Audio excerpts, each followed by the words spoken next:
welcome to the Cloud Security Podcast by Google. Thanks for joining us today. Your hosts here are myself, Tim Peacock, the Senior PM for Detection, UEBA, and Risk in Google SecOps, and of course, Anton Chuvakin, a reformed analyst and senior staff in Google Cloud's Office of the CISO. You can find and subscribe to this podcast wherever you get your podcasts, as well as at our website, cloud.withgoogle.com/cloudsecurity/podcast. If you enjoy our content and want it delivered to you piping hot every Monday, please do hit that subscribe button. You can follow the show, argue with us, and the rest of our Cloud Security Podcast listeners on the Google Cloud Security community page.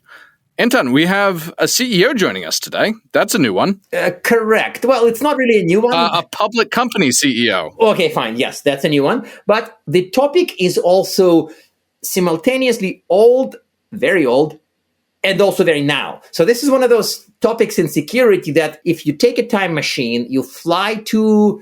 Let's not go to 2005. Let's just go straight to 1995. Yes, when I was in kindergarten. Yeah, when you were in kindergarten. The topic would be kind of somewhat familiar to a 1995 security leader, and it will be very familiar to a 2005 security leader. So this is an evergreen topic. It is. I really hope... Is green the right word for something like this? It's an evergreen topic, but there's a but. Let's take a time machine forward. Does it do forward? Yes. Okay. This one does. Well, it does now. Fine. Yeah. You're the quantum physicist. You tell me how time machines work. No. Yeah. Actually, forward is easier than backwards, frankly. So we're going to take our time machine forward to 2035. Okay. And I'm willing to bet that in 2035, it would not be a hot topic. Really? You think in just 10 years' time, we won't be talking about this anymore? Well, we live in the area, right? And how many people here believe in AGI in 2 years? And we don't believe in VM being fixed in 10 years. Oh, it's depressing. Oh, wow. I mean, I don't think I'm in the AGI in 2 years camp, but am I in the VM will be solved? But you met people who are. Your neighbors probably are. You're in San Francisco, right? Yes, I do live in San Francisco, listeners. My neighbors are into a lot of things living in San Francisco. So I don't know if AGI is the weirdest thing that my neighbors are into or not. But listeners, let's not have any further speculation about San Franciscans or time machines. Let's turn things over to today's guest. Today we are joined by Sumedh Thakar, the CEO of Qualys. Sumedh, thank you so much for joining us today. I would love to start out talking about the journey that vulnerability management has been on. And listeners, for context, Qualys was founded when I was in the 5th grade. So what has changed since I was in the 5th grade, please?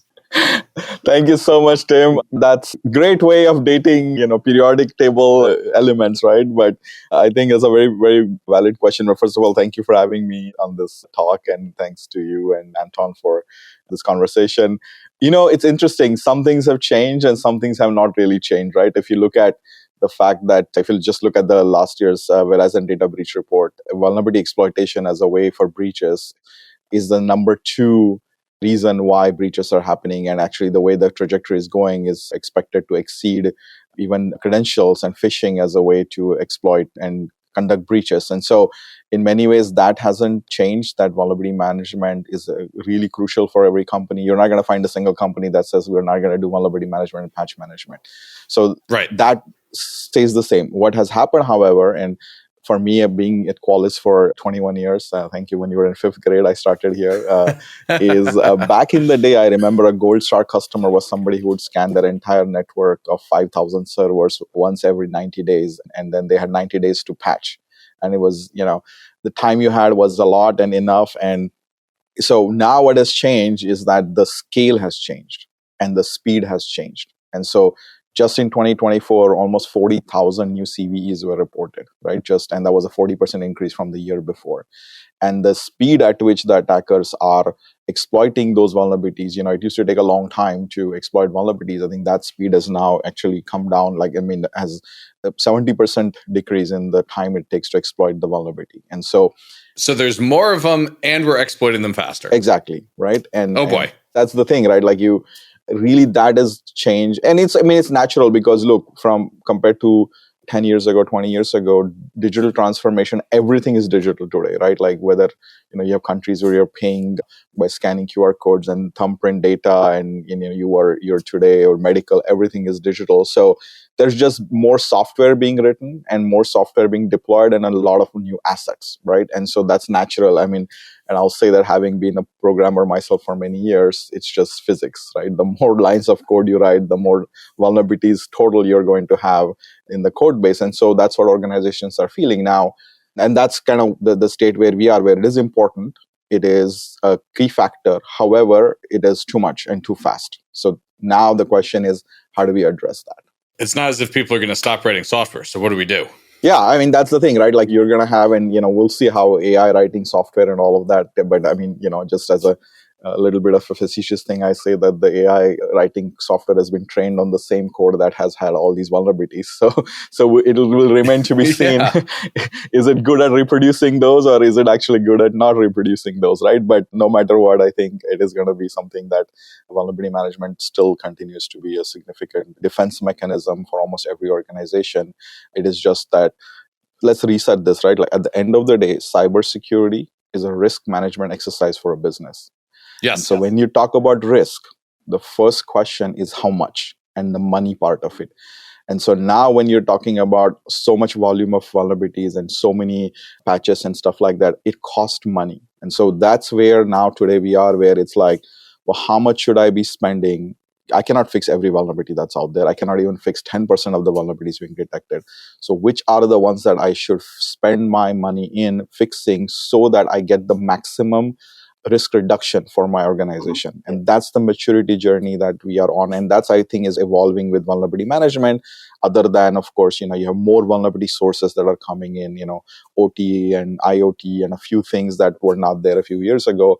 And some sources really didn't materialize, right? Like bring your own device, and mobility was such a big concern a few years ago. But today we don't see that as a key vector for people to make significant compromises at scale. So that's the journey that we are on right now, is like, well, you have too much happening too fast. You have a certain limited amount of budget that you need to spend on defending. And then where do you put that budget for vulnerability management? But so to introduce a bit of a same versus new model beyond what Tim asked is, you brought up an excellent point. The remediation is often about, I have a fixed amount of money and what are the vulnerabilities I have to remediate given that budget. And I think if we take a time machine to 2005, and that frame would be very familiar to a CISO back there. Like it's logical. It's people, occasionally in some industries, we have people who say, I want to fix all highs, all mediums, and take a shot at lows. And we'd be like, no, no. But in a more sane way, you're right. It's the fixed amount of money, what to fix. That part seemed to be the same, but what is different from what we had to answer that question today versus, well, I don't know, pick a year, 2005 is just a nice round number. Yeah, sure. Look, I think back then I would say that, again, it's the volume, right? The number of vulnerabilities that you had to fix and patch was not as high as it is today, right? So that was the first thing. We have also been on a maturity journey in cybersecurity over the last 20 years, right? And so part of this was, and even till now, a lot of cybersecurity, what we do today is a best practices based approach. Oh, we should do this, we should do this, we should do this. Second maturity journey has been CVSS scoring. Back then, that was the mechanism people used, and even people use that today. But we did this study a couple years ago with Qualys. Obviously, we do billions of detections. And we said, hey, let's look at the vulnerabilities detected across our customer base. And we found out that almost 80% of the findings we had were CVSS critical and high, because people were not even scanning for the low and the mediums because they were barely. So when you are looking at billions of findings, so that's where the maturity of that approach still has to evolve. And so the mechanisms we were using 20 years ago to prioritize are not the same mechanisms that are really working today, because just because your CVSS is 9.8, but if there is no exploit associated with it or this or that, it's not a priority today, because you would rather put your money on the 6.3 CVSS score, which actually is part of a kill chain for a particular Actually, sorry for interrupting for a second, but no worries. I imagine myself in that moment talking to let's say a CISO or somebody from his team, where I open my mouth and say, hey guys, this is 9.8. It's almost the maximum. Don't fix it. Right. Don't fix it first. Well, fix it, but don't fix it first. I would bite my tongue a little bit. Like I'd be like, I know the algorithm. I trust the logic that you run and some other vendors maybe run, but I would be like still very squeamish or I don't know, squirming before I say that. So how does it work?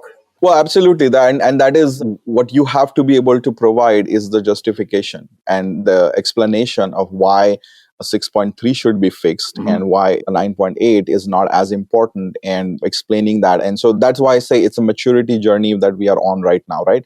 If you had all the time and the money and the resources to fix everything that was critical and high, yes, sure, that's great, right? And again, right, what today 9.8 is not exploitable or not important might in 4 days it become. So your program also needs to be something that is not static. It is not like once it was 9.8 and we decided not to fix it, we don't fix it anymore, right? And that's where the evolution of this sort of vulnerability management, and I always joke about how we, at the end of the day, the only value that you get in the vulnerability management cycle is if you actually fix it. And so when I introduced patch management 4 or 5 years ago, everybody told me I was crazy to do that. Nobody would use it.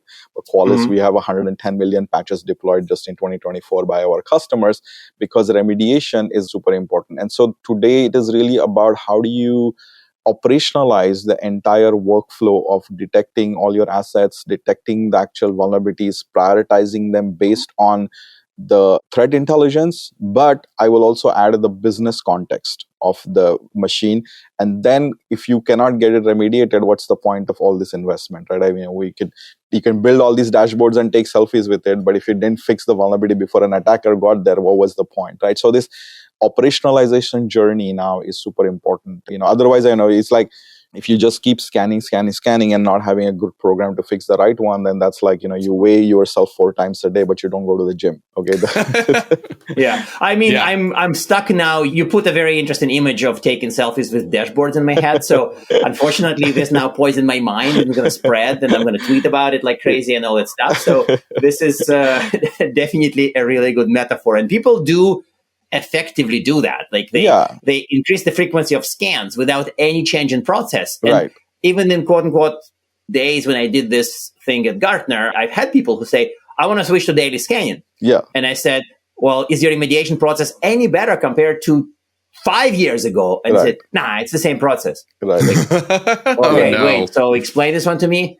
You want to scan at 3x higher frequency, but you remediate at exactly the same speed. Yeah. And they would say something about like how awareness allows them to respond. It is somewhat of an answer, but it's still a bit of a sad answer. And it is the feeling that, okay, that's IT's team's job, right? And that patching is IT team's job and asset management IT team's job. And I ask CISOs, right? Well, if there is a breach and you are in front of the SEC or something like that, do you think the IT person who did not apply the patch is the one who is going to say, hey, you know what?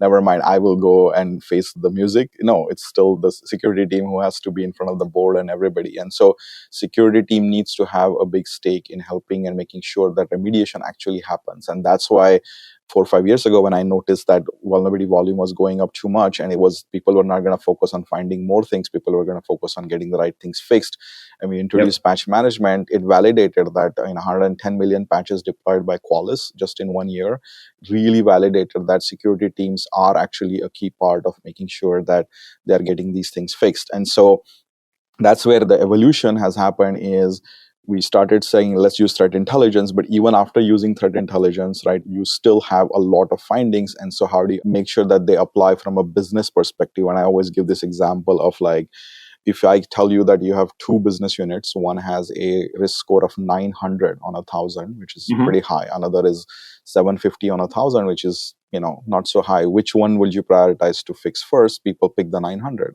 Say, but let me tell you that the 900 is on the business unit that makes your business $2 million a year.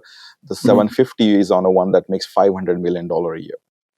Immediately, your prioritization flipped 180 degrees. So any conversation of prioritization without some aspect of value at risk is really not helpful, because yes, you might still end up fixing a bunch of things that maybe not be so important to the business. So that's where when we introduced at the end of last year, the concept of a risk operations center was, right, how do we evolve vulnerability management into bringing all your assets, all your finding from multiple tools? It doesn't have to be Qualys is the only scanner. We can bring all the data from multiple tools, then apply threat intelligence, apply business context, get remediation and compliance done. And the risk operations center is it's a category. It's not a Qualys product, and the risk operations center is expanding beyond vulnerability management as the CVEs and software vulnerabilities into misconfigurations, and identities as well. Because at the end of the day, when you look at holistic risk, these are the three things that come up together. Because you could have a machine that you've patched all the software vulnerabilities, but the C drive is open read write to the whole network. Well, it's not a CVE, but your risk is horrible. This is right? a very 90s vuln, though, right? I know people have them now, but it's also a very a classic one, so to say, that goes back older than Tim's fifth grade. You mentioned something that started to slowly trigger me, because when you did bring automated remediation up, I was probably one of those people. I don't recall if I was still at Gartner, but if I was, I probably was in that crowd of people saying, automated remediation, it would never work. These servers are too snowflakey. Everything is very fragile. If you automate, it's going to blow up. Everybody would blame you. So I easily believe that I was in that crowd yapping that it's a bad idea. Yes. And I was wrong. How about that? But I know that it's hard to argue with facts, and you did make it work. But why did it work? It was not supposed to work. Yeah, great question. And yes, I think you guys were one of the ones that were skeptical, but that's the industry was. But look, I think the reason it's worked is that people started realizing that the attacks were coming too fast, the volume was too high, and at the end of the day, the outcome was only when you are doing patching. Now, just like with anything else, it doesn't have to be a zero-sum game. So what our customers started doing was they started leveraging a risk-based patch management approach, which is, do I have to fix everything in a completely automated way? No. But if I can take, let's say, so we have a customer that has 400,000 employees globally, and each of their laptops runs a Qualys agent that does patching. And, as Google Chrome likes to release their 0 days exploitable vulnerabilities on Fridays. And so teams don't want to sit all of the weekend trying to fix those. So what they do is they take a risk-based approach. How many times has a company's business come to a stop because you auto-updated Google Chrome across 400,000 assets? No. But how much time will it take manually for IT to push out these packages and stuff like that? So what we see is a lot of customers take a risk-based approach now, where they're saying, look, if I can free up my patch team's time to focus on a lot more operationally critical assets, then I can leverage automation in many ways. I can leverage manual patching through Qualys in other cases. And so the desire to sort of, say like, look, it's a tool that is available to us where we can use automation in many places. And it's always about balancing the operational risk with the security risk. And you cannot do automated patch management without prioritization. Because if your CVSS is telling you have to fix 10,000 items, fixing 10,000 items can be 1,000 patches. 1,000 patches is 1,000 opportunities for operationally things to go wrong. However, if you use prioritization, those 10,000 findings become, let's say, 1,000 findings. 1,000 findings, fixing those could be 15 patches. That's a much more appetite for people to say, look, I think for the sake of security, we can take a bit more of this risk, because now we're not talking about applying 1,000 patches. And that's why it has worked, is that we've bridged the gap between giving the IT team 10,000 CVEs and saying good luck, and then they go to Google, they try to find a patch, apply the patch, come back, it's not applied, to like, hey, here's exactly what you need to do. We will do it for you. We can tell you, by the way, this patch has been deployed by a million other assets and there was no error. So it gives you more confidence. So we have made it more operational than just that, patching has always been there. It's available. It's just we made it work a lot better with security. I think that the point about Chrome is kind of interesting, because obviously Chrome has been auto-patching for between 15 and 20 years. And people were probably a little iffy in the beginning, but I haven't met that many people who actually complain about Chrome auto-patching. Right. So, have you met any? I've met some. Yes, correct. I've met people who hold Chrome patches. Yes. Wow. But that's more reflective of their applications. In 2025, if you have a web application that breaks because Chrome was updated, I think, that's a more of an issue on your application side and not so much on the Chrome side, truly, right? Yeah, that's a skills problem. Yeah, exactly. So, but, I want to make another point here, right? Like, we also went a step further to say, look, at the end of the day, the security team is not so much concerned whether you patch or not. They just want to make sure that the exploit doesn't happen. So let's take a moment to think about that, right? So patching is obviously one way of doing it. So what we did last year was we also kind of introduced the concept of mitigation of vulnerabilities without applying a patch. And as you guys know, that at DEF CON, we won the Pony Award for the best RCE. So we put a lot of investment in vulnerability research and all of that. So because of that, we analyze all exploitable vulnerabilities, and we came up with small tweaks that you can apply on a machine that actually prevent the exploit from happening. Like in some case, you could just change the permission on a file and the entire exploit will be blocked. Or you could change a registry key, or you could maybe shut down a service or something. So we've expanded this universe of what I call as mitigation to not just be patching, but now we give. And by the way, in some cases, and many cases, in fact, we see that the vulnerabilities on a software that has not even been used for a whole year on the server. So, one of the mitigations is uninstall that software. Uninstall the software. Right. But it's advice that would have worked in 2005. I mean, again, it's not that I expect it all to be AI and unicorns from here to forever, but it's interesting that some of the stuff we've been telling people for 20 years was actually right. But it is a volume thing, right? Like in 2005, the number of findings you had to fix on a machine was a lot less than number of findings you're fixing today on each machine, right? And that's what it is. So now what it is that the idea is that we have a remediation buffet, as I call it, right? Like you can pick, like when SharePoint vulnerability came out a couple of weeks ago, the immediate action was to put a mitigation, right? And then when the patch comes out, now you can patch it. In some cases, you might uninstall certain things, right? So at the end of the day, we need to move the conversation from an operationalizing perspective to say, and there are many nuances that are coming up now, right? Which is like, well, technically the vulnerability scanner is saying that I have this vulnerability, but by the way, I'm also running EDR on that machine, which has memory protection enabled. And so the risk of the exploit is actually mitigated. So you can do it automatically now? That's what I actually completely missed this particular update. So right, because it's a volume game, right? People just want to really reduce the, also, okay, you should fix it. Maybe, but you don't need to fix it in the first 4 hours if you already have a mitigation in place, right? So that's the journey that we are on with our Eliminate capability, is not just giving them a patch, which we already did, and we have millions of patches, but give multiple options and give them the context using AI to say, hey, we analyze your machine and you're not using this software. Actually, if you uninstall the software. Now, every customer is different. They may choose to uninstall it. They may have a conversation with their IT team, and maybe that works for them. Others might say, I don't want to take the risk and I want to use a different method. But our goal is to give you maximum number of options so you get to the final goal for the company, which is fixing the things that are causing the issue. And this is where, Anton, I've been talking about recently, this concept of everybody talks about attack surface management, right? Which is good, but what we really need to focus on risk surface management. And I'll give an example of this, right? So if you have a house that has 50 doors and windows and you spend $500,000 in installing a super high-tech system to protect every door, window, sensors, cameras, heat sensors, everything, after you're done with that, basically you realize that the only thing of value that could have been stolen in the house was $50,000 cash in a drawer. You attack surface fixing, you spent $500,000 when the risk of losing something was only $50,000. And that's where now you kind of need to say, well, part of what I need to focus on is also how much impact is it going to have negatively to my business, right? And so that's where the prioritization, CRQ, and some of these things are also now becoming part of vulnerability management. Focus is not that CRQ is in something in a silo. All of these things need to come together. And so today, when you ask somebody like, what's your posture view? People say I have 10 products and you have top 10 dashboard from each product. But what does that mean to my wealth management business, which uses all of the capabilities, right?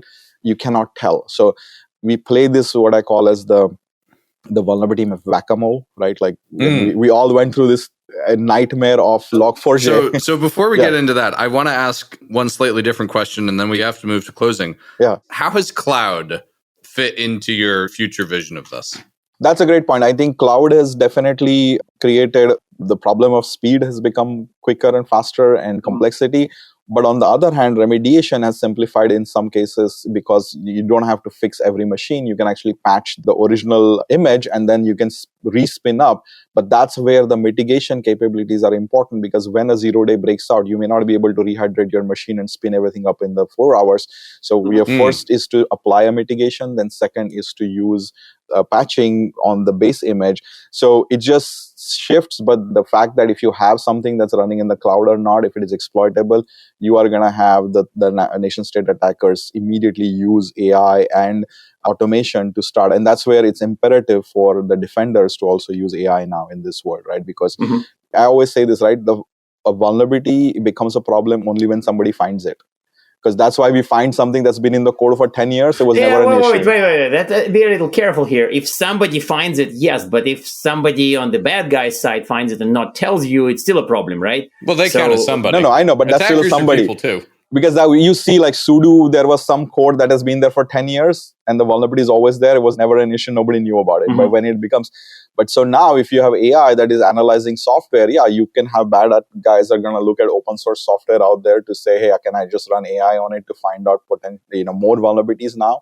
So you have to be in an environment now where there is operations center, and that's where we use agentic AI to also help you achieve tasks end to end, so that, okay, you can prioritize it, you can focus on fixing it and mitigating it. But give us a use case with AI. I mean, it's almost like the podcast would be invalid in 25 unless we ask about AI and agents. And you already have automated remediation to an extent. And of course, AI and other algorithms are used to judge what matters more for you. But can you run us through a few use cases that are real today in your platform and where AI helps VM? Absolutely. I'll say that AI by itself is not something you can run in a silo, right? Like, AI needs an LLM. LLM needs to be run on, your model has to be built on a large amount of data set and everything. So I look at AI as something that is throughout the platform. It is not an add-on where it's only available in one place. And so like I gave the example of, hey, you could use AI to find newer vulnerabilities quicker. You can use AI to look, what are the attackers doing? They're a business, right? So they are also using AI to say, look, I have this huge attack surface. If I put all of this in my LLM, can it tell me which has the highest possibility of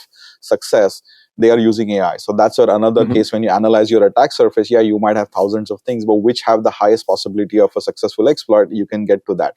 Again, when you look at patch management and mitigation, you can leverage AI to say which mitigations are the most likely to create the least amount of operational aspect. And then what is also happening, Anton, is that the simple things that you think are like simple for people is very complex. Like, for example, Patch Tuesday, when it comes out, it is still a lot of process to go in and say, did we scan? Right? Is everything scanned? Was it scanned with the right version? Did we find the vulnerability? We apply it to a particular business context. And then are there exceptions to that? So what we have seen is where generative AI was good for asking questions. Agentic AI has made these workflows truly end-to-end usable. And so the way we have approached this is, while everybody says AI is embedded and it's magic and all of that, we made it a little bit different. We created a cyber risk agent marketplace in the product. And so what you do is you go in and you say, Wait a second. Wouldn't some of them be risky if somebody brings an agent, given that you can't scan an agent? Well, scan to sort of... I'm a little nervous about it. Bring your own agent to Qualys? No, so with the marketplace, we are providing out-of-the-box expert agents today. So we have Agent Sarah, who is a Patch Tuesday expert agent. And so she can go and do all the tasks related to Patch Tuesday. We have Agent Nova, who is an external attack surface management agent. And that agent is very good at figuring out what we need to do to manage my external attack surface, right? In the future, we plan to have as customers build their own agent through the platform so that they might have very specific tasks. So the use of agentic AI is more about, again, getting speed and accuracy. So something that a defender in your team, a human, could take 2 to 3 weeks to perform could be done with a few hours end to end. And so the paradigm shift is really, as a security leader, I think of my team as 25 people who are coming in the office and 7 digital cyber risk agents that are part of my team. And these agents are going and continuously triaging certain things. And then the humans are bringing the additional intelligence. And then, so that's kind of how I envision the future with agentic AI, is that we can definitely beat the attackers back quicker, faster with the volume of vulnerabilities and the speed at which these are coming to us. So, I think we are seeing very exciting evolution of vulnerability management right now. And the Risk Operations Center has been something that is very resonating really well with our customers and everybody in the industry, just because, look, at the end of the day, you've heard this a lot of time, CISOs go to the board and the board doesn't understand what the CISO is really trying to say, right? And 5 years ago, CISOs wanted to be in front of the board because they're like, what we do is important. They got their first board meeting and then they don't want to go back. They're like, wait, the board didn't get what I said. I didn't get what they were asking. But that's because the conversation has to shift in terms of saying that, look, our $500 million business unit has a potential of $10 million per day loss up to 7 days if there is a ransomware attack. Currently, based on all my tools and all my indicators, we are at a 75% possibility of that loss happening. I want to have a risk appetite. And when you talk about risk, you have three things: risk mitigation, risk acceptance, and risk transfer to cyber insurance. Yep. So that is the strategic conversation that a CISO needs to have at the board, not go and show how many CVEs. Wait, so you can't have a button in Qualys that says, I'm not patching it, insure it. Wouldn't you want to build one? Well, that's cool. So we just announced at the end of last year a partnership with a cyber insurance company where we're not quite there yet. But if you share the overall, risk assessment with the insurance company, they're giving 15% discount on the premium of your cyber insurance because they are getting a lot more customers who have lower risk score. And so their chance of paying out is also going down. So I'm telling you, this is evolving into something very interesting and more strategic. And so as a CISO, you want to be able to say, my 2026 plan is not just to go and enable CyberArk encryption on my laptops. Your 2026 strategic plan is to reduce the number of things our teams are fixing. Because I always say, right, if you are asking your IT teams to fix things that are not important to the risk, you are just taking away from the business to do something more important. So we're reducing what we're fixing. We are getting more accurate. And by doing that, we are going to reduce the possibility. And this is the conversation CFO wants to have. Tell me giving you $300,000 is going to reduce the possibility of losing 10 million by 80%. Mm-hmm. Then you will get the money. If you just say we're going to make it better. I want that. I really want that as long as you're right. Well, I think you got to be correct when you do this is what my point is. I want that tech. I think, look, I will say that we can only look at where we are in this point of time in the world, right? What we thought was a planet is apparently not a planet anymore. So all I can say is that at this point of time, it's an evolution journey. Even if you're not super accurate, even if we are in the overall ballpark to say, this is my biggest business, this is my smallest business, and we're able to focus accordingly and give that visibility. That's what the board wants to know, right? That the risk is in an acceptable level for my large loss. That's all they want to. They don't care about CVE or IAM or this or that. They just want to make sure that you have that. And that's, I think, the evolution and the journey that we are taking everybody on. And so that's why I hired Rich Sierson, who's the author of the book, How to Measure Anything in Cybersecurity, because he's our Chief Risk Technology Officer. And he's been really working with the CISOs to say, forget all this little thing. What's the strategic conversation that we need to have? How can the CISO become a partner to the business, rather than just somebody who's reporting on some metrics, and that metric may not mean anything? Because, I had a call with the CISO the other day. They said, look, we were at 31,000 open vulnerabilities, and then we went to 28,000. And then the board says, well, that's good, but what does that mean to the business? And I couldn't answer that, right? And so how do we evolve that so that whatever we do in terms of mitigation, risk acceptance, and risk transfer is really where we need to go as an industry, rather than just, okay, I have more findings and I throw them over the fence to the IT team. Okay. I really like that answer because I think that is really, truly the highest level we can get to of what vulnerability management becomes. Right. I love that. I have to do the thing I hate doing, and I hate doing it extra when I've just said how much I love an answer, which is I have to ask our traditional closing questions. And so, do you have one tip maybe to help CISOs communicate to boards better? And two, do you have recommended reading for our audience? Yeah, I would say that my tip to CISO specifically is that the first feeling you're going to have is CRQ is hard, but don't try to be perfect. At a high level, at least understand, because every company already has a risk management exercise that's not about cyber. Model your risk management based on that and start somewhere. And you don't have to be perfect. It's an evolution journey. So for CISOs, I'm going to say do that. My tip is really look up on the Risk Operations Center that we have. So we have a lot of material. Like I said, it's not a Qualys product. It's really the concept, and we're getting a lot of feedback on that. So if you go to Qualys and, you can read up, we have a couple of blogs on the Risk Operations Center. What are the components of a Risk Operations Center? How can you prepare a presentation that you can take to the board about what a Risk Operations Center is, what the outcome is? We showed that 65 million vulnerabilities after putting it through Risk Operations Center become 304,000 that really matter to your business. That's the outcome you want to be able to show, right? It's not that you're showing I'm fixing 304,000. What you're showing is that I don't need to fix 60 million right now. That's the win. And that's the mindset shift that we need to have.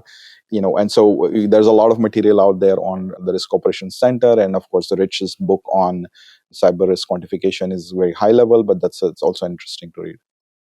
I love that answer. Anton, do you have any closing thoughts for us today? No, it's actually a really good journey through what changed. And so at least it would make me not make too many 90s jokes about VM, even though we know some companies haven't really gotten there. But I think you're making some of those tools much more accessible and some of the risk decisions much simpler. So to me, I don't want the just fix the highs, and I don't want the do what the compliance says. I do want the quote unquote real risk. Right. And as long as we are getting there with business data, with asset values, with better asset awareness, I'm happy. I think that we can, and of course, automated remediation, which I did not believe in, and now I mostly do. Yes. I'll hedge a little bit.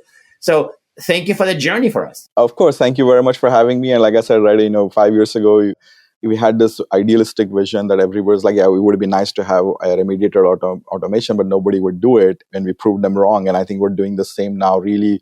Unlike other players in this space, we're really taking a forward-looking approach of the ideal state where everybody needs to be in a couple of years and then working towards that. And so I have no doubt that we're going to end up with a lot more people really thinking of vulnerability management and taking it as a much bigger business value conversation rather than, kind of right now the frustration people feel with too many findings. And so love having this conversation, great questions, and always a pleasure talking to you, Anton and Tim. Thanks for joining us.